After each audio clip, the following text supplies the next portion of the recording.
Welcome to Nonye Living Show. Today's topic is rethinking traditional gender roles in modern families.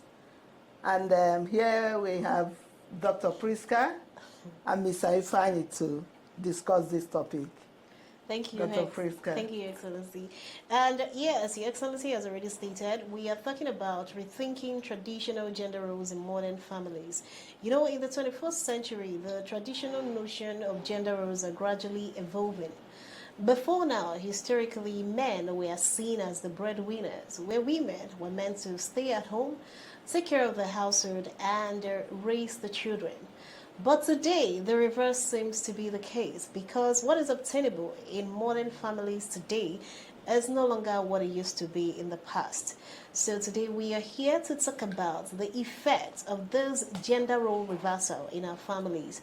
Is it affecting the family? What about the men who ought to be breadwinners? Because right now we have trends like stay-at-home dads.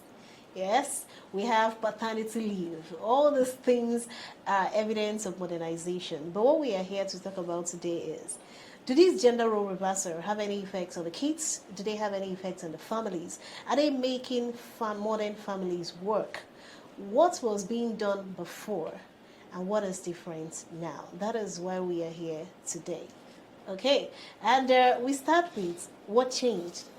Excellency, what do you think changed? What was obtainable before and what is obtainable now? Where did we miss it?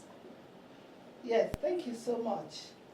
Yeah, a lot has changed, a whole lot. Because before, our mothers were just stay-at-home moms. The fathers were out there, taking care of what to eat, everything about the family. And the mothers were at home, nurturing the family, taking care of everything.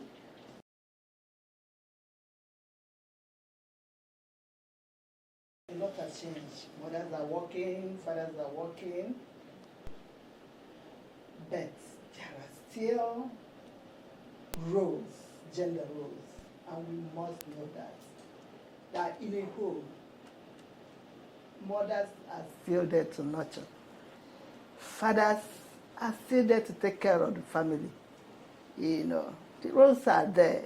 In the Bible, it is there. In our Quran, it's there. No matter how busy we are, the roles are there. We as women, a lot of us, when we go out with our cars and your cars are having problems, you just, hi honey, so the car just, and you lock up everything, share the location with your husband. Yeah, he comes to Use Uber to go home. So it is still there. And women carry pregnancy. If it's, there are still roles, and we must teach our children, no matter how busy we are. Whatever we do inside the house, as busy mothers or busy fathers, should be something in the inside arrangement between the couple. How to do things, but the gender roles, being that there to take care of the kids, is still the woman's role. And the fathers should know that their role is still, what do I call it now? Supporting, providing, taking care of a lot of things. Yeah, that's why it's but at the end of the day, because they're busy, they should have internal arrangements that when they come back by 5 o'clock, some of the mom might say, oh honey, that's all right, let me fix something for the family to do, to eat, and so on. And that's an internal thing. Okay.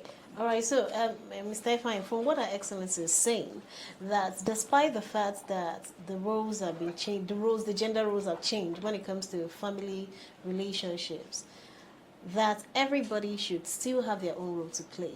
Now, my question to you is, when we started, I mentioned something, that there is now a concept like stay-at-home dads. The men, they don't work. They are home doing what the women were supposed to be doing before now. So the women go out to work, the men are at home taking care of the kids. In this instance, do you think those type of men feel emasculated? And do you think the family dynamics will still be complete in this kind of scenario? Yes, ab initio.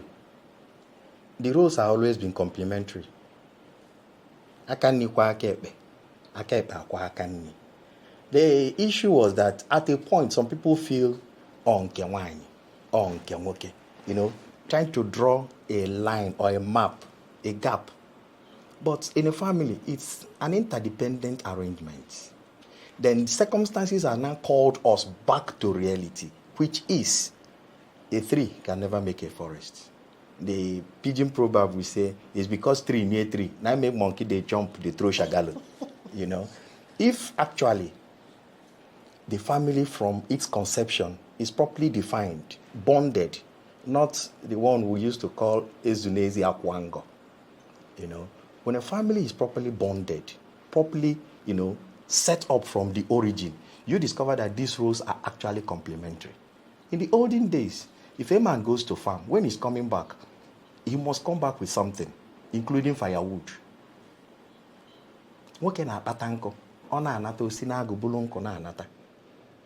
It's complementary. The firewood is meant for the woman. She is the one using it.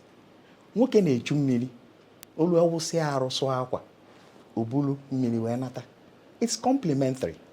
So the complementary role has always been there. It's just that midway, some people feel we can draw a map. And circumstance and reality has brought us back to the original concept of what marriage is and what a home should be, not what it ought to be. They are two different things. What a family is a unit, complementary, bonded together to achieve a defined role. So when you see people getting married, the first issue you think about is, what do you intend to achieve? Have a home, a close relationship, an open relationship, a real marriage, or cohabitation and all the rest of it. So that's the truth, That's the truth. But when you're talking about a home is a complementary role. I remember growing up, my father is a civil servant, my mom is a civil servant. When this one is doing this one, the other one will do. My dad used to iron our clothes on Sundays. Yes, he cooks. I cook as well. So when you draw that load, the issue was that midway also, lazy parenting. No problem. I used to tell my wife, if you know the way my mom trained me that you are enjoying, train our son that their wives will also enjoy that. Pidgin English we say if you want your daughter to have a good husband, you also prepare your son to be also a good husband. That's how it goes. And not, create a disaster waiting to happen and then push one woman inside there and tell her, the manage. Those are really, that's not reality. I'm asking one woke or bulu woke. It just say I'm one woke, yabulu woke, no cake and wine didn't danger. To me, in the olden days, we have nurses. They were married. And she will go for night duties. Who manages the home? It's the man. So when you draw a role that, to nurse the baby, change diapers, and now we have diapers. Then we used to have napkin. Napkin. And then the man has to. Now we have enclosed apartments where the conveniences are within the house. Then the conveniences are not within the house. So the man has to wake up in the night, take the kids out to free their bowls and return back. Otherwise, the whole house will be. So when you draw that line, what happens to a man who is married to a nurse when the nurse goes on night duties? So the role has always been complementary. But midway, for whatever reason, we tried to help nature. And nature has resisted that by bringing us back to what it ought to be and what it is. Purely what it is. So the complementary role has always been there. 1 + 1, not 2, but rather 1. So the role is there. But the role is complementary. It is not distinct. Okay. It is not distinct. Okay, it's complementary. It's complementary. Okay, Your Excellency, borrowing from what Ifani said about the roles being complementary. Earlier this week, Nollywood star Kanayo, he made a post. He said that women who feed men are just breeding irresponsible men. Now, what he explained further, he said, because when women take up the responsibilities in the house, that some of these men fold their hands and now leave the cross for the woman to carry. At the end of the day, they keep encouraging them to not step up, and the men keep lazing about while the women start wearing the pants in the relationship. I don't know, do you agree with this assertion? Do you think there is something that could have been done differently in this scenario where a woman is the breadwinner and the man is not doing anything? Thank you so much. Yes, it's not a common thing. It is rare. Where anyway, it's becoming a bit. It's becoming now. Before But it wasn't. yeah, it wasn't. But it is. How do I put it? It is something that is. We are still looking at. We are not too very comfortable with. That's Even the man himself, that is a house husband. yes, house husband is the word. House yes, husband. Yes, Yes, house because husband, that's what they are yes. called. Yes, It's not a yes. comfortable thing. The woman who might be doing everything humanly possible not to show, but the man doing it will be feeling one day this woman will say something to me, because she is the person running the home, bringing in all the. It's not a common thing, and it's not something I would love anybody close to me to be a man in the house. Yes, it's good, it's complimentary, as he said. And that's why I tell women, our children, cooking and cleaning are basic life skills. That's one thing we must teach them early enough in life, because that's the thing that every child. I am happy Miss Ifeanyi said, fathers is teaching the sons, because that's why I say a man must be here, so that, because some homes, the problem with men, a woman will tell the son, go and cook, go and wash. The man will say, come out there, go and do. If I'm go and take over that thing, you're not supposed to. But you see them going into school and feeling lost. Because you go, you crave home food, you start looking for a girl to help you cook. Only God knows what they will add there and all the things. So, yeah, this will go. Exactly. So, it's something every parent must teach us. Yes, house husband thing is becoming very common, but it's not something comfortable. With most men, I don't even think there's any man. But it makes a lot of them, I don't know, it's lazy these days. Once it's happening, they will relax. At the end of the day, you complain this woman because there's one book, yeah. We are living well together until the road changed. Was it at that also? I can't remember the way he was talking, because the lady was the breadwinner. So for me, it's always good to, and let's continue telling our girls from day one the role, teach them that they will one day be a wife, they will one day be a mother, and our sons, you will one day be the head of a family, taking care of your family, so that you brace up from day one, getting ready for that. Okay. Yes, and see, even before now, with the days of our fathers, it was like, oh, if you fell, na pata, asina woke to kolaka no no, munye ya pobru munye buzi, onye na pata iha giri. Mana inchi mabukidi yendin na na iha mbiri. Woke generation na remi. Makana udia na for house husband. Okay, oh, ijo, if I is not you. Okay. To buttress the fact that it's always complimentary, I remember I met my grandfathers, both paternal and maternal. Esinya akpụ ọ ga-ebe ka anyị asụ asị kpọọ nna anyị to come and pound the fufu, not the woman's role, but it's in the kitchen. And that kitchen then was firewood kitchen. So the role has always been complementary. Find out the quite chill. Mba nwoke na-asụ nri. Nwaanyị ama asụ nri ọra ya eri. Bye, Maka mgbe nwoke nwaanyị dị ime, na-asụkwa. mba, mgbe nwaanyị dị ime ka onye ya asụ nri ya eri. Ọ nwoke ya asụ nri. Nwoke ya asụ ji, mbọsị ya eri nri ji. Ọ nwunye ya asụrụ ya nri ji. Onye nwa ya aba na waa ọgọdọ, bute odo, sụọ nri ji. Yeah, then it's different. Yeah, differences. I can just Differences. That. Yeah. You know. So, but ideally, nwoke ya aba je sụọ ji, nri ji. Ka ọ ghara ịgba mkpụrụ. Maka na ume Ka ọ ghara nwaanyị iju. Ume nwaanyị eluru ya at the trimester. Nwaanyị ejebe asụm nri ji. Ma ọ bụ jebe asụmakpụ wee na-adọtị odo. You know. So, those are the issues. And mgbe anwa ka a na-echu mmiri. Yes. Lia ugwu. So, nwoke nwunye dị ime, onye ya na-emeri ya. So, the rules have always been complementary. Like what Kanayo said, it's where the parenting started losing it, especially when the home wasn't formidably built.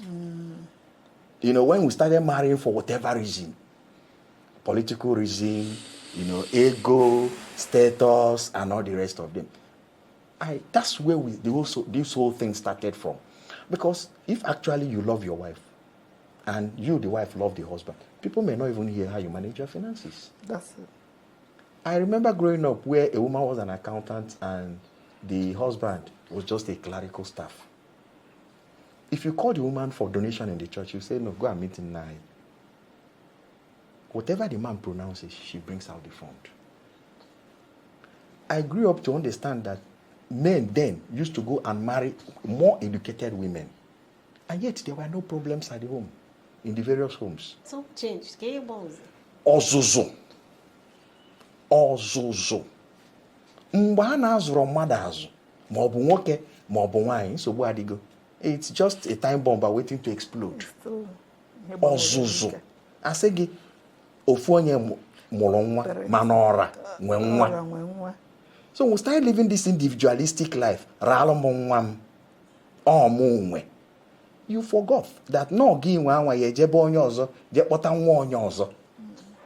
Nwe anwa nwa onye ọzọ ga-abịa binyere unu. Ọzụzụ dị ezigbo mkpa.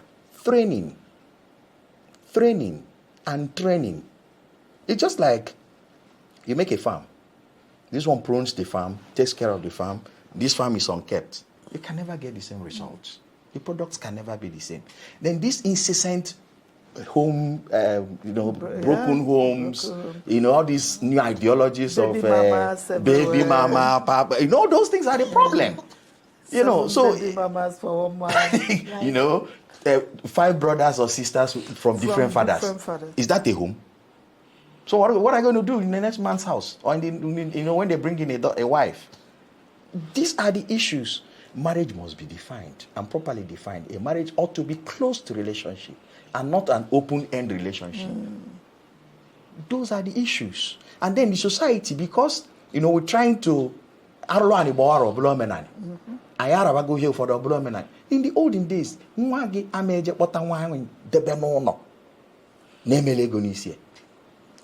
it's not done. Nobody accepts that. Nobody accepts that. But today, we have a lot of cohabiting. Yeah. Married is cool, single at home. Yeah. Those are the issues. So when, after staying with a man 5-6 years, and obviously 2 of you are not compatible, 2 of you know. But because you've stayed too long, and I am not a guy, well, he broke my heart, he did this. I begin to laugh. Which heart? The foundation is faulty and it can't stand. Simple. Yeah. The foundation is faulty and it can't stand. So you see some people who are married but are not happy. They are not happy. They wish they find a way out of this whole thing. Why?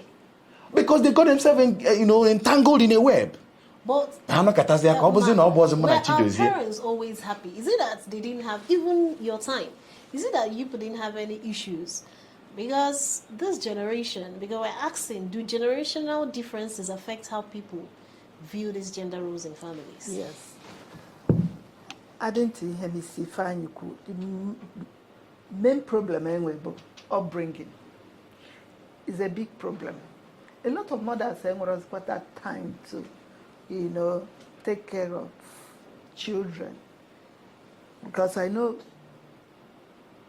growing up, you know what my mom, because and I'm not chugging that tomorrow you'll be somebody's, you know where she's carrying. But today, a lot of mothers, a lot of parents are very busy. They don't care. What they're talking about is we have to get this money.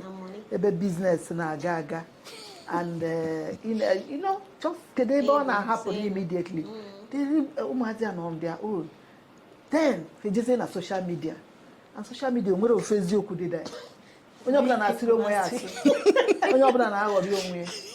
that's where they get their training. Ndị na-eme feminism, which is okay, but anyway, ebe, you know, Muada agree with. Because a lot of them, to be honest with you, I know one, come out on social media and talk rubbish, say, oh, don't do this, don't even change your name. Why will you change your surname to somebody's name? But go to her husband's house, on a respect the man, but you want to put on social media, be different thing altogether. And these children will go there, see them as their role models and follow whatever they are saying there. Carry that to their own homes. Ogunamba, and every day.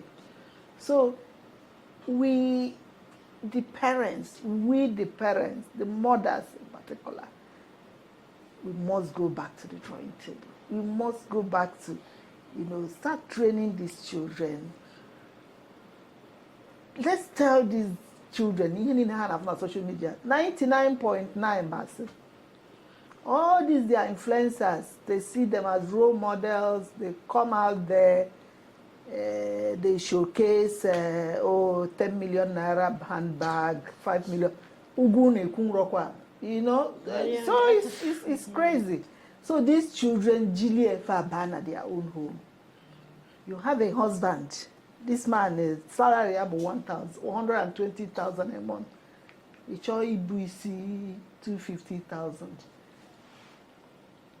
All your friends are wearing this guy. What kind of a man are you? So we are not telling ourselves the truth. So that's why things are happening.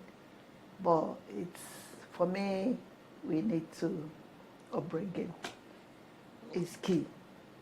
On Saturday last time, I don't know people bringing their family issues on social media. Yes. If you have problems with your husband, come here. You talk to your husband. It may be but on social media. And you say, my husband will dare not. We dare not. Leave the man. Happy. I want no exactly.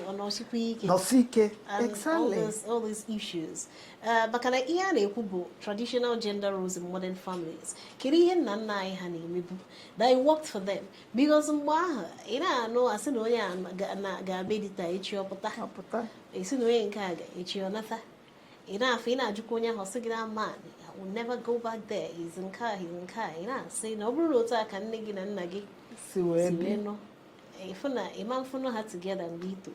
So they had must if I equal something about training the new child. And Your Excellency, Ibo an advocate for a healthy family. Yes. Beyond advocating for healthy living, you always say that the family is the first call for a child. So a child as a reformer is a child that will be useful to the society. So Kirika parents is change the narrative. In as one.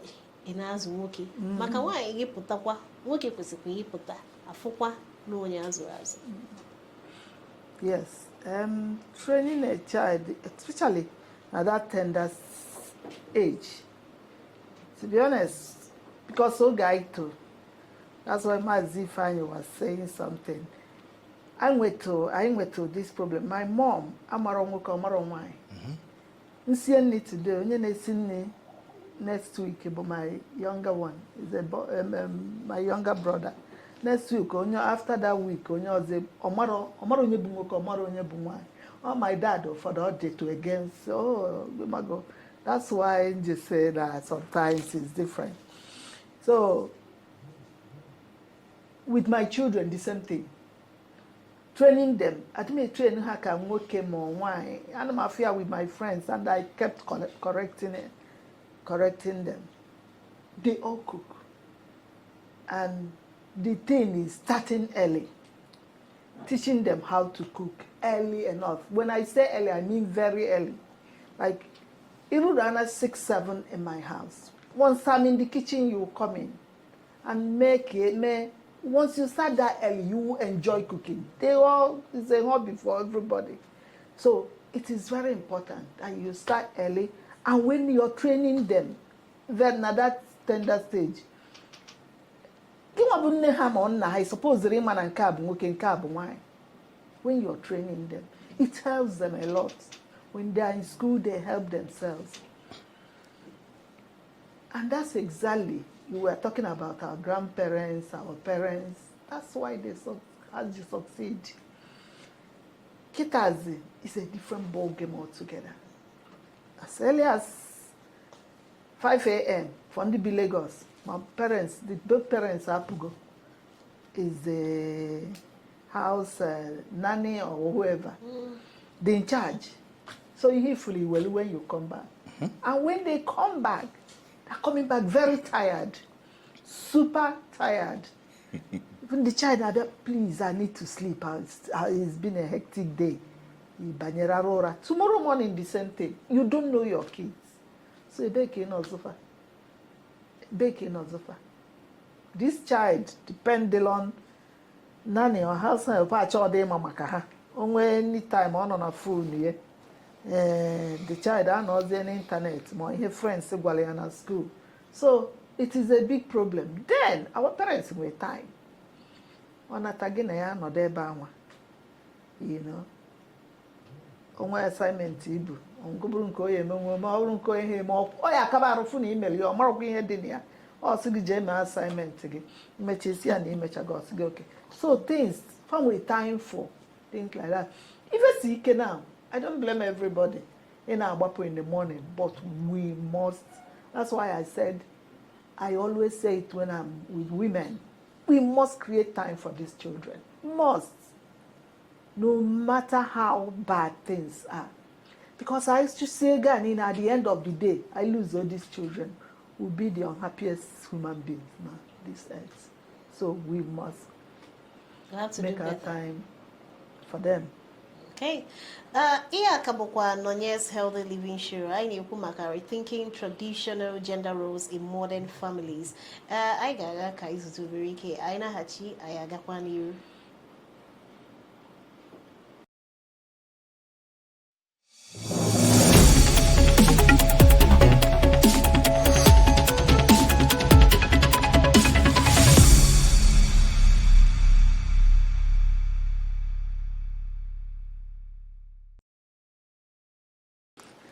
Okay, welcome back to Nonye's Healthy Living Show.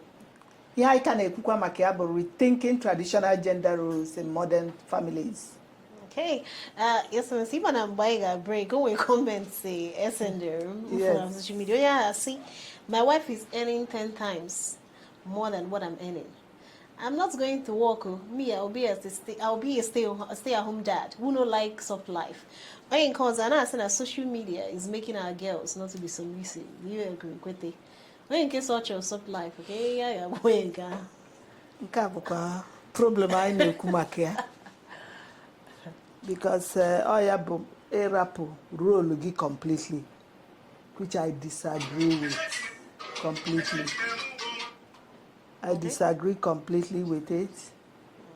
You know, as a man, your responsibility be provide for this family. Your wife now earn go to 10 times more than you. Abro yaki live soft life. Umazine kilikwage. Daddy na soft life, mommy na arota ihe niile na around the home. The children are looking, and tomorrow you're breeding in the chose this softer life. So, oduro ekworom na nkanwa. Okay, then in case submissive part, social media making our girls not to be submissive. Yes, that's why in Jiweku earlier. Now we keep telling all Mazel, ihe niile ha na-afụ na social media abụrụ eziokwu. Yes. Onye na-akọlụ gị na ya man take any rubbish, ihe anyị na-eteki ya man take dị ọ na-eteki more than that. Because na family na-aga ọfụma na ifu na family Mr. A na-aga ọfụma enwe sacrifice di na nwunye mee to have a good home. A na-alụ ya ka maasị, mana onye nọ n'akụkụ na ọ dị mara ife alụ. So I kept saying it. Social media nwere eziokwu dị there. So ụmụazị, listen to families, listen to your parents. When are your parents, wepụta no time to teach these children. If you are supposed to close the gap, all no maka ọ dịle. Ịkụziri fa from the day unu mụrụ fa. Or sometimes fa nwetara that from you, that thing fa need nweta from you, fa chọba ebe fa ga-enweta.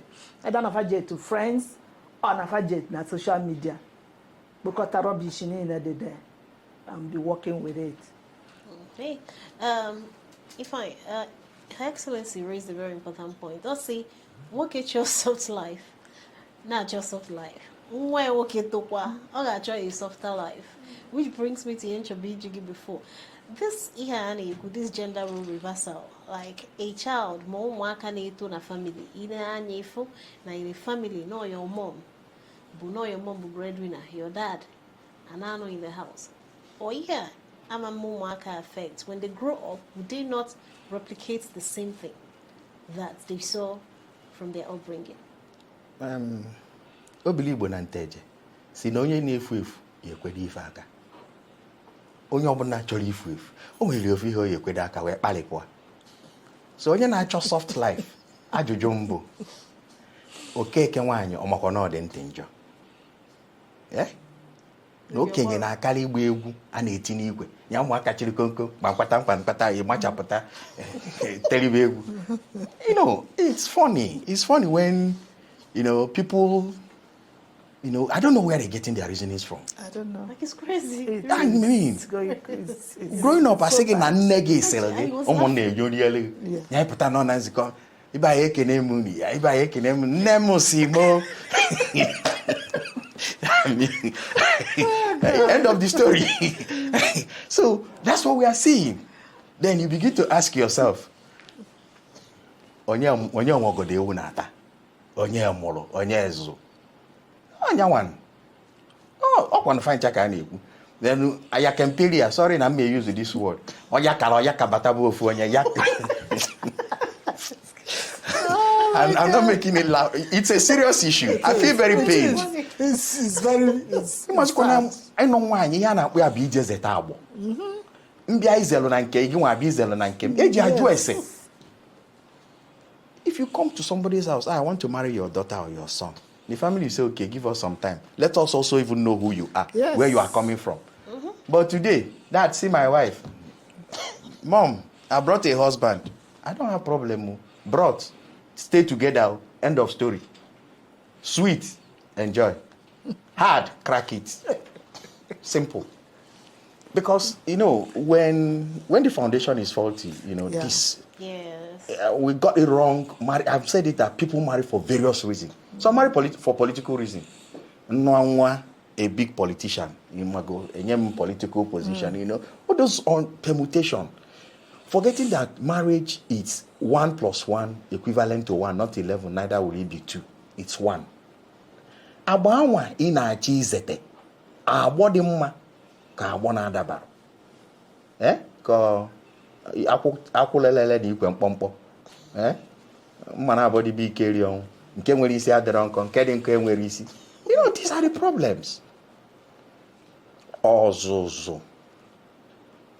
Before, a na-azụ nwa nwoke, a sị na ọ bụ ọkụ ije nụta nwaanyị ka ite anyị ifele.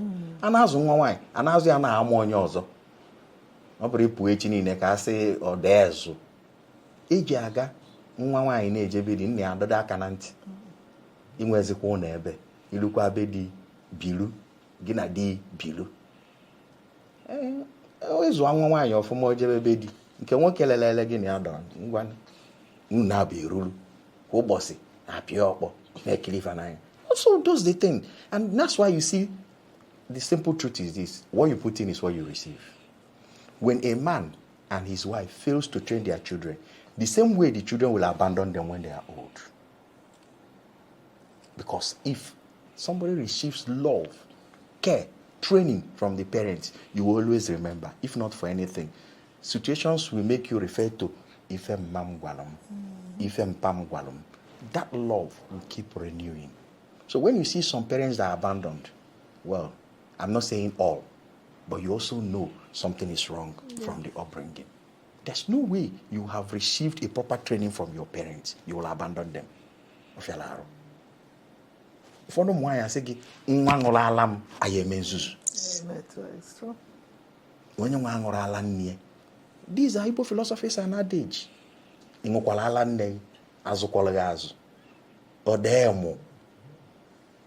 So it's a shame in every family who fails to properly bring their children up in acceptable norms and standards.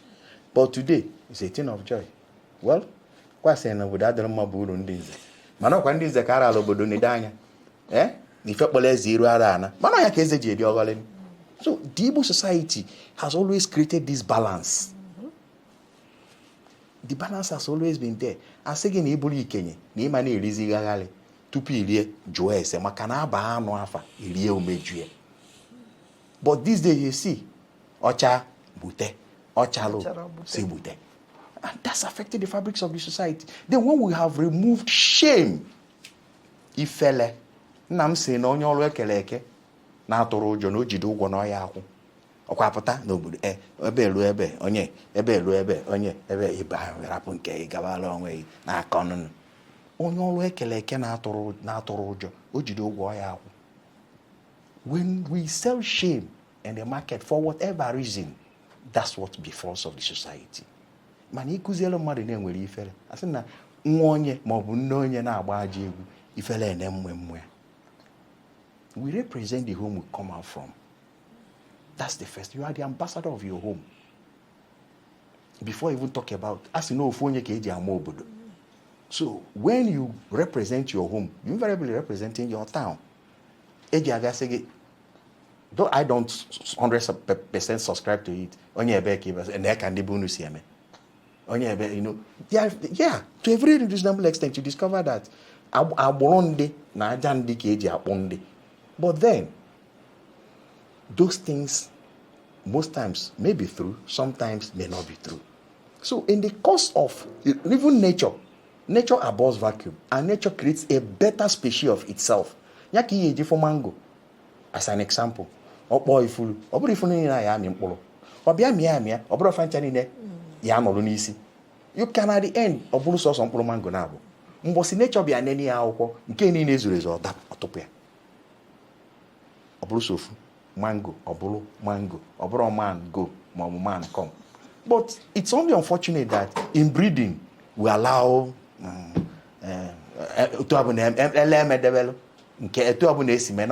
it's not true. Maka na ọba ekele ede ọkwa alụ na Igbo. Ọkwa ọba ekenye ede. Nsogbu ode. Okay, anyway, onye zitere using a Facebook. Chetakwa na unu nwekwa ike ịkpọ anyị. A ga-egosi phone number na screen. Ịkpọ anyị, ịgwa ya fagi wa ibisa kpọ ịga n'iru tinye ọnụ n'okwu akpụ n'ọnụ. Chetakwa na ihe anyị na-ekwu bụ rethinking traditional gender roles in modern families. Mana enwego ndị zitere ozi na Facebook.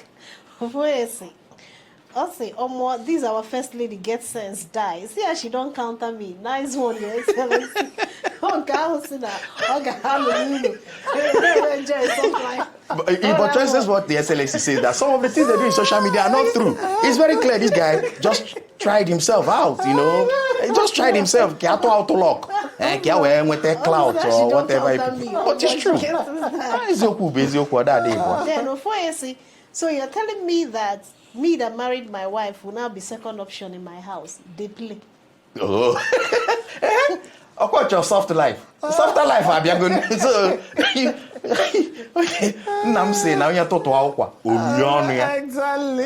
When you're total okwa, see okwa. Ababini, the total okwa. Or the man you see total okwa. Emma bata a burubi here. Man, hey, you're good in the total okwa. So, Batabel, and I'm total okwa. Ijacolona oko.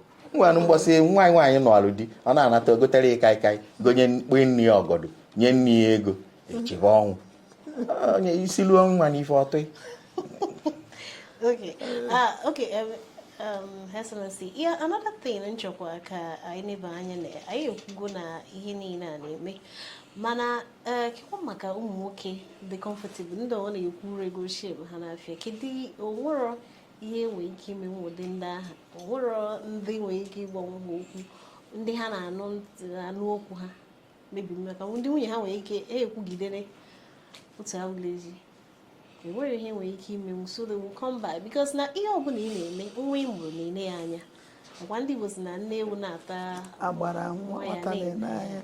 so o nwere ihe nwere ike ime nwụdị ndị ụmụ nwoke a etu isi wee kwu ezigbo ajụjụ ka eji etu isi wee kwu na enwere ife a ga-emenwuzie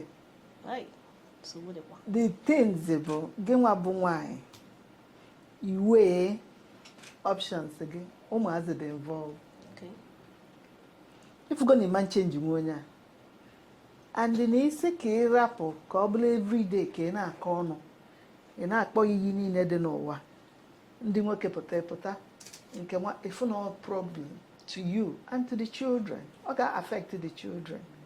You as a woman, if you want that family ha o nwere a na-ebe isi nweta the man o nwere ife ọ na-ewebata o nwere ife ọ na-eme you gị nwa bụ the family ọ bụ na ọ na-enyeretụ gị aka azụ help n'ụlọ ozi ụlọ taking care of the children taking them to school cooking ka enwee ndị nwee ike think about it ewepụta meanwhile ọ ga-eche ka anụ one dị n'ofe ise iji savụ ya nri yes na ọjọọ gị ka ezi akpụkpọ nke anyị tinyere ọchọ dị mma so iwe ya ọ bụrụ na for me once o nwere ka o si enyere aka gị nwa ị na-agba mbọ na-ewebata dị ego just for the ka ụmụazị a because o nwere ife dị ka ụmụazị ito na that complete home environment daddy mommy papa mama ncha niile tete n'ụtụtụ enwee ihe then you say to yourself can I live with this? Ọ dị ha abusive for me that's ọ dị ha abusive yes say to yourself is this something I can live with because for the sake of my children una anọ na-eme one day ka a bụrụ story ụmụazị agafee that stage of ụmụazị because onye nwoke dị lazy is either na ịhapụrụ ya ọ na-elezi around the next option bụ na a na-akọ ọnụ everyday which will destabilize the children na nwatakịrị everyday o tetara ụtụtụ mama ya na papia you destroy go ha maka ha nwa as far as they are concerned that's the normal thing ọnụnọ nke ya echi ihe ọfụ nne na nna ya na-eme bụ the correct yes obido so ọ gị nwa bụ nwaanyị ga-atrize to see it's tough but it's doable. Okay, it's doable. Maazị Ifeanyi bụ na onwe ya a na-asị na mgbe ọbụla nwaanyị bụ nọọ ya nwanozi n'isi na afa nara enye nwoke ahụ respect kwete ụmụ nwaanyị niile ọ dị peculiar to nwaanyị niile ka ụfọdụ ụmụ nwaanyị maka na nwoke abụrụzi nọọ ya nwa na-ewetezi ihe a ga na-eri na ugwu a na-akwanyere ya ama ndị anyị nọkwa na-eme argument earlier this week with ụmụazị Gen Z ekwechiri ha my husband you dare not shout na-asị na ha nwa ha okay maka ụmụ onye nọ na-ajụ ha question ọ sị ha na ọ bụrụ na anọkite na mee ha MD ọ jụrụ the girl onye ebe ka the girl bụ the girl asị na onye Imo State ọ sị ya na ọ bụrụ na eme MD Imo State Broadcasting Service na-akwụ ya 1.5 million meanwhile di ya bụ civil servant na na-akwụ 200,000 kedu onye ga na-eweta ego eji ga na-eme ihe ezinụlọ asị na ọdịma asị even though na ya nwa asị na ọdịma because na the man was the head of the house na ya nwa bụ neck so ihe a na-ewu neck ahụ ka eke dị mọ powerful maka ebe tọnụlụ ya I have a argument also ya na anagodi 10 million no the man but the head na ya will support she's there to push no the man ka with the head no ya nwa ka ga na-eme ihe o kwesịrị ime anyị ga na-asị ya mba no ya nwa ka enweta ego no ya nwa kwesịrị ile in charge. Priska, the issue is that we don't analytically look at matters and we always use short-term approach to solve a long-term problem. Okay. when the neck is stiff, let the head do anything now. Yes. When the eyes is hot, the nose also sheds water. The neck is even the strength of the head. In other words, you should. If the neck is stiff, the head will just be there. Just. So when you are the neck, you okay. are even the person completely in charge. Because where you turn the head to is where the head will go. The head has no option. Ndị ba ese na agba uyele nkịtị, agba na apụta. You know, you see, the Igbo arrangement made the woman the strongest part of the society.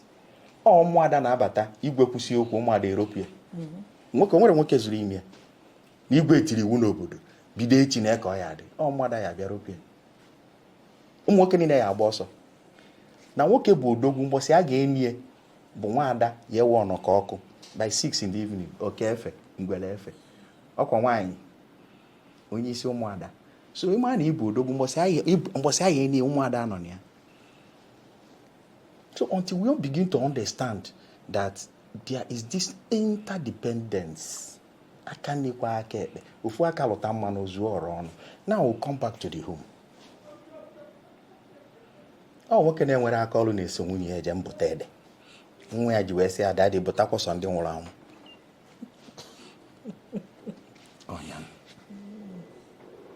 When you regard and give yourself, I'm not saying the man must end the highest. I'm not saying you must be useful in one way. Hey, open a daddy in here. Oh, hey, daddy, I came here. Even the kids, you must make yourself relevant anywhere you are, irrespective of your gender. Ị ga-abalili ofu ulu. Nka nkata enwere ulu ọba, mana azakọ je weta nkata ofu wee kpulie. Mkpamkpa azịza enwere ulu ọba, mana mgbọsị ya ekpo ntụ achọwa mkpamkpa azịza. The issue is not who earns more. The issue is relevance. That's why you see in some homes, the husband confides in the secretary because the wife said it's empty. Papa. The same way with the woman. The woman confides in somebody else because the husband is hollow. You must serve a purpose. They don't mark police, they don't mark automa. So you must train yourself to be relevant somewhere and solve a vital problem. I think someone is here. Hello. Hello. Hello. Good evening. Good evening. Oh, I like you. Go ahead, can I?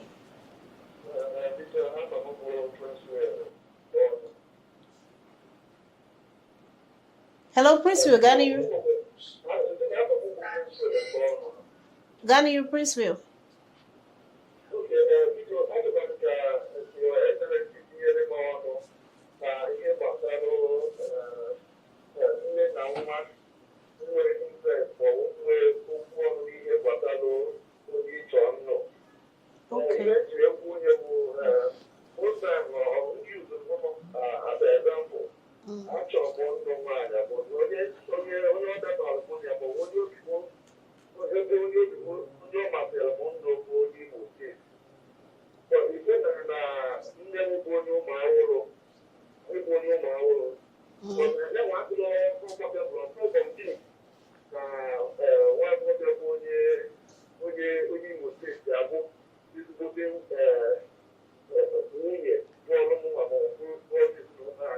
Okay.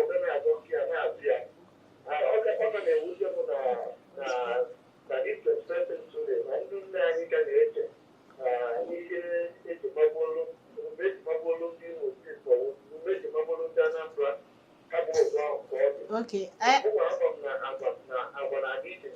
Okay. Okay.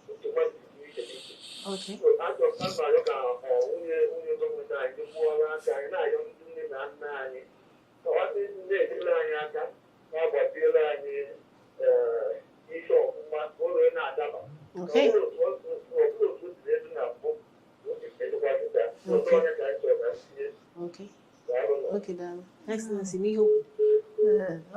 Okay, ọ na-ekwu maka onye chọrọ ịnụ nwaanyị nne ya na onye ụmụ awụlụ mana onye ọchọ ịnụ bụ onye Imo steeti mana nne ya na-asị na ọma nne onye Imo steeti ọ na-asị ka itinye ọnụ ịyọ ndị nne na nna anyị maka ụdị ha na oche na ihe a bụ modern century a na-aza eme ụdị ha na-agwa ka a kwesịrị ị na-ene anya ọ bụrụ ebe mmadụ si ọ sị na ọ chọrọ ka itinye nna daalụ ihe kwuru ziri ezi mụnwa ihe na-ekwube bụ ịfụnanya onye ọ dabalụ gị na ya bụgodu nọmba 1 thing. ị nwere ike isi n'agbata obi gị nụọ ọgụ na mgba ebe onye si abụrọ bikos ndị be anyị ama asị gị mba ndị obodo a nwee ka ha si eme ejekwana that side ha esika no you can still onwegokwa na be anyị onye kwuru ụdị ihe a anụgidela ọgụ. This lady bụ one of the best women a na-anụ n'ụmụnna ha na mana oge a na-anụ ya ọwụọ. So ana m ayọ ndị nne biko ka anyị rapụ ụmụazị once anyị jụrụ ese adishọn na nwatakịrị nwee home training dishọn na ebe a na-aba ha zụrụ azụ ebe onye si abụzina ọgbachi uhie ịghọtago. So ana m asị something anyị ga-abụkwa anyị fụkwa ndị nne anyị jee mitin anyị na-ekwu ka ha ghara na-agbochiziri ụmụazị lọkụ ha because sometimes a na-abịa blọkụ ha lọkụ nwatakịrị o jezie danye na ebe ọ ga na-ebe ọ bụkwa na mma. So daalụ I will take it further from here. Yes, we will. Excellency. Ka ọ dị na mbụ ka ọ dị ugbu a ka ọ ga-adịgide uwe ebi ebi so na Baịbụl. Ọzọ dị ka nwanne bụrụ na ihe nwata nọ n'ụlọ elu na-enele okenye nọ n'afụkalị ya ife dị n'ụbụ ịkpa nkata kedu ife ịfụrụ na nke m nwafọ achịkọta uche ọnụ maka na anyụkọ nwa mmiri ọnụ ọgba ụfụfụ. Kedu ife nne gị ji wee sị kedu ife gị nwafọ unu atụkọ ilulu ọnụ mana ka ndị ṅụọ he who doesn't submit to anything will one day submit to his own grave. Onye Chineke achebede Ezeolu ji wee jụ na ya akara awa nji ejekwurube ji liwe ndị ọbụla bụ anọ n'ụka iwe nọ n'ụka iliwere onwe iji ọ bụrụ ya bụ na oporobos bụ na ibu ya nọzi na nga. So sometimes discussion, communication. Sometimes so when those stereotypes, I am not against stereotype, but I don't totally support stereotype. Discussions, communication, very vital, very important. Because when I say na afọkọlịta anya na ife ade maybe obodo na-eme nzukọ kwa ụbọchị amụsụara ebufa. So we need to, at the point of taking decisions, in a multitude of counsel there is wisdom. So as is in obodo na nne gị sometimes they may have genuine reasons and genuine reasons. Sometimes they may not have. Then the issue comes about you convincing. And first, I have to commend the man who even took time to go and consult the family. And when it's all right. Don't worry, it's all right. When the na dị na-ekwu ọ bụ na ọmụgwọ mbụ nwaanyị bụ nwaanyị tọ ọ bụ na enwere ozi choose ị ga-atụfu nwa atụfu. So young can regard for the family trying to persuade, and it shows the family is still intact and bonded together. Mana same obroso dala mụta nwa na-agbawa ọnụ a na-agbawakwu nwa oloma ọnụ.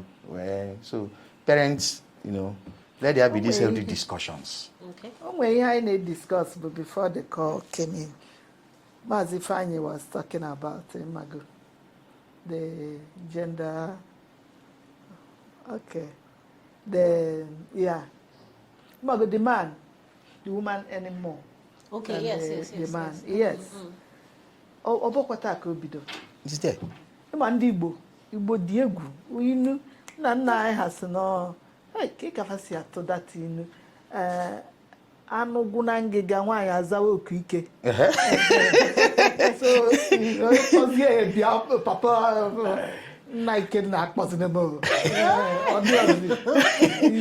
so that role. So ife anyị na-ekwu tata anyị na-abịazi njedebe ihe anyị na maka topic today, but ihe mụnwa na-achọ ịtọgbọ bụ ime ka amalụ. Yes, nwoke might be earning more, nwanyị might be earning more because of ebe anyị fụrụ nwanyị na ifesi ike mana ka anyị lote na ndị ọbụla nwoke nwere rolu nke ụmụ nwanyị nwere rolu nke ha na the family as nne as in that. That's why all the day we can't. Because my problem with here na make it up on social media, but some of our girls, some of our daughters believe in no. Now we are here together. No, we can never be. That's why I put a ketafu. I na gonna know a female kedinda na almoto mechanic. Wow, yes, she's also one na even driver, public bus driver. Yes, again because we're not used to it. Abroad. Emanga gide frebe nwoke bu afime ma under to Priska boy afa. And you know written. So those are the things. So I still want our daughters, our sons to know. Nenwe. Emesane he kama abataze ya bula, as I said, family enwezi ike bata, don't worry, ono bata later in the day. The guy will decide kpokolo nwa as wolf arumbere. Abuli inside. Some families na abukwa na eme. Onwe ka esi nwe visitors in this village bia. Nwoke agbapụ nwa ya si apụọ na kitchen before akpanata ya village. Joy question. So it's something we will always teach our children. Prepare them for the road ahead. Prepare our sons, prepare our daughters. Okay. Well, Her Excellency Okuchagoniya now. Imani yukumaka gender roles, traditional gender roles, rethinking it. Mana okugo, iobani ne me nwoke. Me obani ne me nwanyi. Mekwere nwoke. And Mazi Ifeanyi yukugo nke so na the roles they complementary. Even sobu na adibuzi onye obana na emezi onke mu omua ebe ahụ ka a na-enwe nsogbu. Aka ịgba mbọ fụ na ihe ọbụla a na-eme n'ezinụlọ na ọ dị complementary. Ọ baara nke nwoke, ọ baara nke nwaanyị, ezinụlọ a na-aga ọfụma. Anyị na-ekenekwu niile ndị zitere anyị ozi. Unafugono Her Excellency, ihe a bụ Nonye's Healthy Living Show, and ebumnuche bụkwa nke a na-akụziri ndị Anambra na ndị ụwa niile ọtụtụ ihe dị mma ha kwesịrị ịma abịakwa na healthy living ma family relationships maka ọ dị very important. Mana ebe a ka anyị ga-emechi nke taa maka na ihe niile nwere mbido anyị na-asụ niile daalụnụ, na-asịkwa na izu ụka ọzọ anyị ga-anọkọ. Daalụnụ.